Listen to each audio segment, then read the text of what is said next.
जड़ावता गांव के ऊपर वाटर लॉगिंग वो हो गई, वहां लोगों ने तोड़ दिए, अनक्रोचमेंट हो गया नेचुरल फ्लो पर, तो वो पानी सारा इस गांव की तरफ मुड़ गया।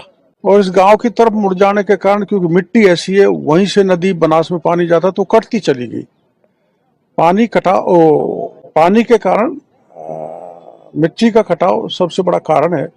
और उसमें 4 तो मकान गिर गए, 2 दुकान गिर गई, 2 मंदिर भी ध्वस्त हो गए। और आपने पिक्चर देखा होगा, मैंने खुद ने पॉकलैंड पर बैठकर 5 घंटे लगातार, और एसपी भी मेरे साथ थे, उसको पूरे पानी को डाइवर्ट कर दिया, नहीं तो आबादी तबाह हो जाती। लेकिन ये जो खाई बनी है, इतनी बड़ी खाई बनी है, अब इसका क्या निस्तारण हो पाएगा सरकार के स्तर पर? कई बीघा जमीनें चली गई। ये जो खाई बनी है, लंबे और गांव में बनी है, छोटी छोटी थोड़ी थोड़ी, तो उसको हम एस्टिमेट बनवाएंगे, उसको सैंक्शन करेंगे, खाई को भी भरेंगे और स्थायी व्यवस्था करेंगे, ताकि आगे कोई बरसात का पानी आए तो कटाव नहीं लगे। इस मानसून में 2.25 महीने के भीतर 90 से अधिक मौतें वर्षा जनित हादसों में हो चुकी है। हाँ, ये कुछ तो बिजली गिरने से हो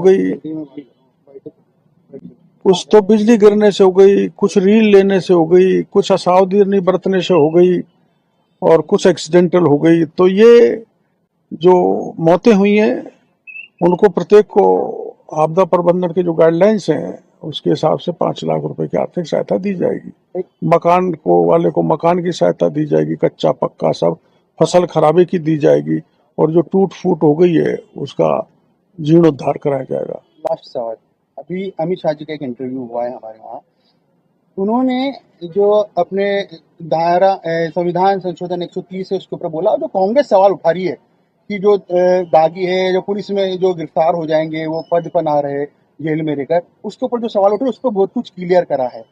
कांग्रेस फिर भी लगातार सवाल उठा रही है। अभी अशोक गहलोत ने पीसीसी में इसके ऊपर कहा है।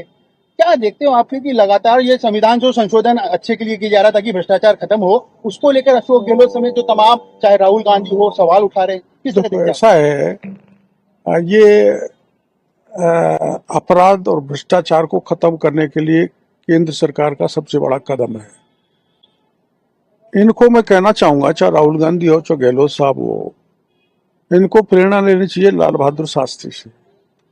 एक रेल का एक्सीडेंट हुआ था, नैतिकता के नाते इस्तीफा दे दिया। इनका नैतिक पतन हो गया, ये अनैतिक आचरण में घुस गए, और चोर मचाए शोर वाली बात है कि ये पाप तो करेंगे, रुकेंगे नहीं, भ्रष्टाचार भी करेंगे, रेगुलेटरीज भी करेंगे, और अपराध भी करेंगे। इसलिए इनको चिंता ये है कि हम अगर जेल में रह गए, आप अडवाणी जी का उदाहरण देखो ना, तो कितना अच्छा उदाहरण दिया था उन्होंने कि मैं जब तक डायरी में मेरा नाम अगर कोई नहीं निकल जाता, तब तक मैं न चुनाव लड़ूंगा, न संसद में घुसूंगा। तो ऐसे उच्च नैतिकता वाले महापुरुषों से, लाल बहादुर शास्त्री से, सरदार वल्लभ भाई पटेल से, और गुलजारी नंदा जैसे भ्रष्टाचार की जीरो टॉलरेंस पर भरोसा करके सख्त कार्रवाई करते थे, और अडवाणी जी जैसे लोगों से राजनीति में प्रेरणा लेके शुचिता वाली राजनीति करनी चाहिए।